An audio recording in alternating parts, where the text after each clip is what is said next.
guys to 2021's Halloween month, where I review horror movies all in one month. Yes, every single October I do this thing called Halloween month, where I review different horror films, random horror films, all in one month. And I'm continuing that tradition of talking about just some of my favorite horror films, and also there are some new releases of horror films also coming out this month. So this is going to be pretty exciting.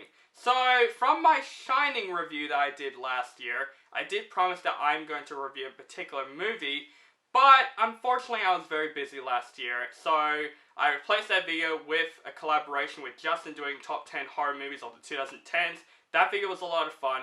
So now I want to finish what I got started, just talk about more of my favorite horror films of all time. And in my Shining review, I did promise to review this one particular movie, so I decided, let's start off with that with Halloween month. And that movie is The Lost Boys. Michael, they're coming! Oh, shit!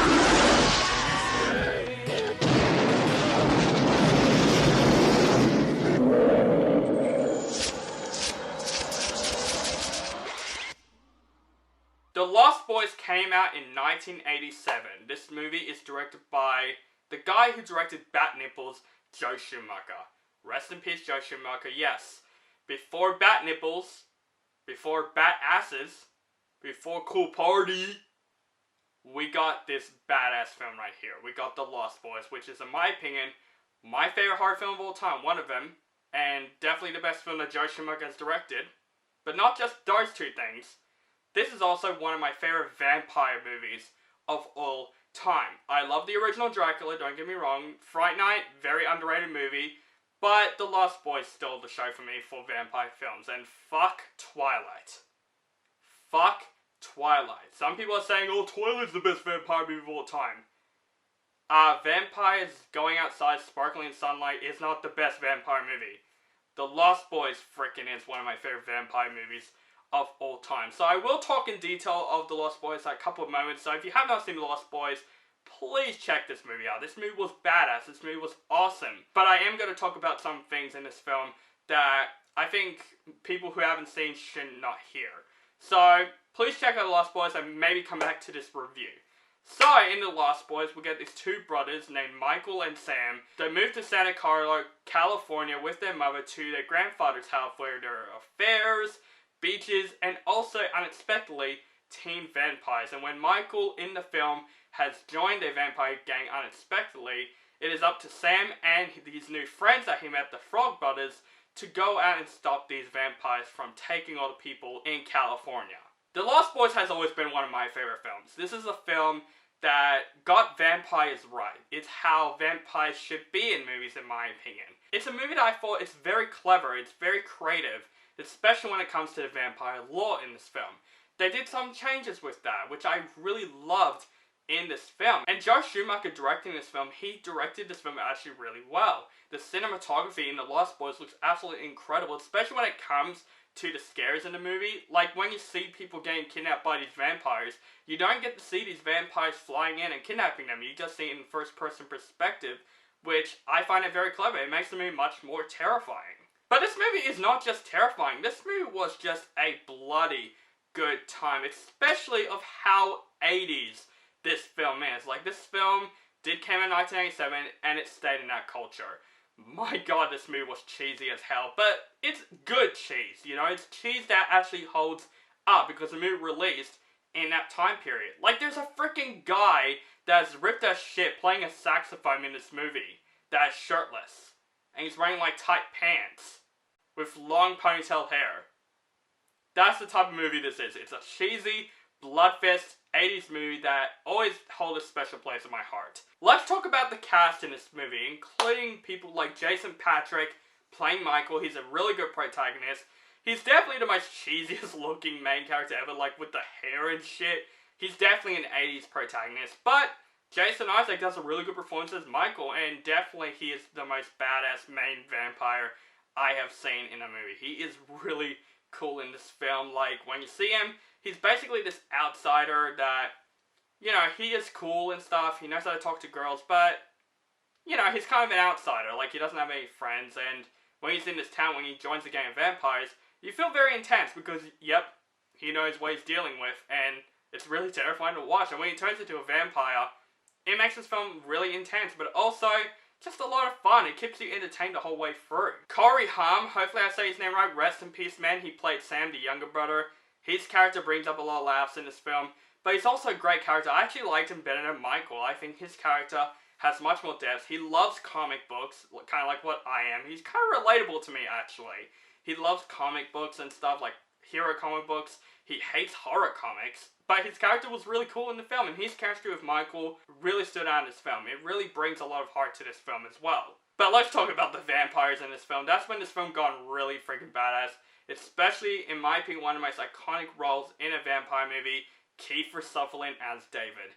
This guy is one of the most badass looking vampires I've seen in the film, and he's a badass vampire in general. Like, when you see his appearance in this film with his badass mullet, you feared him, because he looks so badass, but also very mysterious and suspenseful at the same time. Kiefer Sutherland, this is definitely one of my favorite performances by him. I loved him in Stand By Me, don't get me wrong, but I think this is the film that made him shine, because he's iconic in this film. You're one of us, Michael. You're one of us. Like the rest of the vampires, including Alex Winter. Yes, Alex Winter, Bill and Ted, he is in this film as one of the vampires. I think that's like the only other movie he is in besides Bill and Ted. Star in this movie, Michael's love interest in the film. Man, she is attractive as hell. I remember watching this film for the first time. I watched this film for the first time a couple of years ago. Yes, it's one of my favorite horror films from that couple of years ago, and yep, Star is freaking hot. 80s, just 80s film right there. And I won't blame Michael for feeling attracted to it, because I would feel the same way. But let's talk about the characters that really stood out in this movie, and that is the Frog Brothers. One of them is played by Corey Feldman, and I don't know who the other guy's name.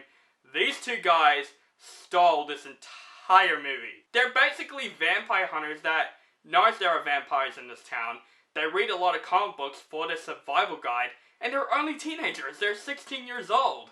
Freaking badass. We don't get characters like this in movies anymore, where we get these kids that are experts at this stuff. Like when they read comic books, they use that as a survival guide. Like they are warning Sam about the vampires in the town, and this quote is freaking awesome when they said, "We're dedicated to a higher purpose. We're fighters for truth, justice, and the American way."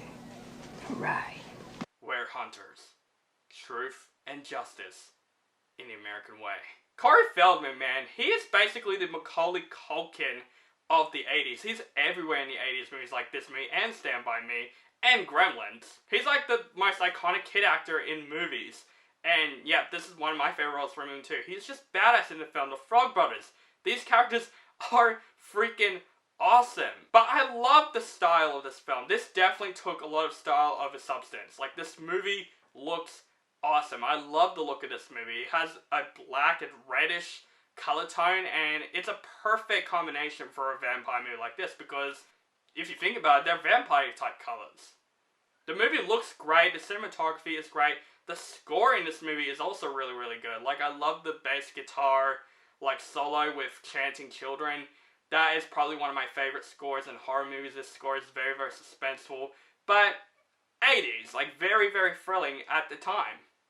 And there are some action scenes in this movie, and the whole final act in this film was when this film got really freaking badass. Like, the fight between Michael and David was really, really good. I love this fight scene.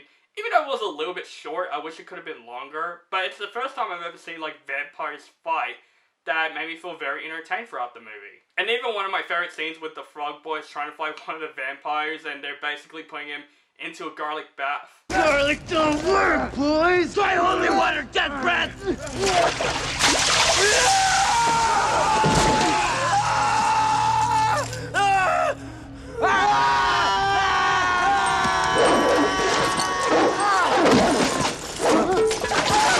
Garlic don't work on me, boys! Oh yeah?